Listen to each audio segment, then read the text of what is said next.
Won't this be bad for China, though? China's trade and China's income? Certainly. And probably China will be the first one to be deprived of high-end semiconductors because Taiwan's not going to be doing China any favors in the event of a blockade or an attempted invasion. Those chips are going to the extent that they can flow, they're going to flow to other nations.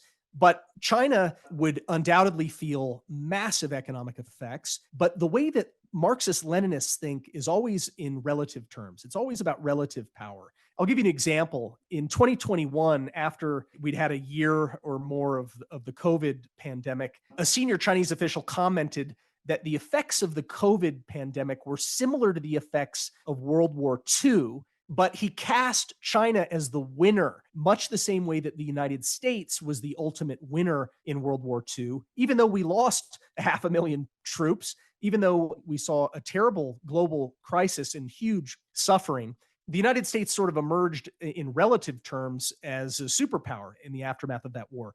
Chinese Communist Party officials have talked about COVID. This was before, of course, COVID really undermined their economy in subsequent years. But in 2021, you had Communist Party officials saying on the record, this thing has worked out pretty well for us. COVID, it may have hurt our economy, but it hurt the other guys a hell of a lot more. And that's going to be the kind of thinking that's going to be operative in a Taiwan scenario.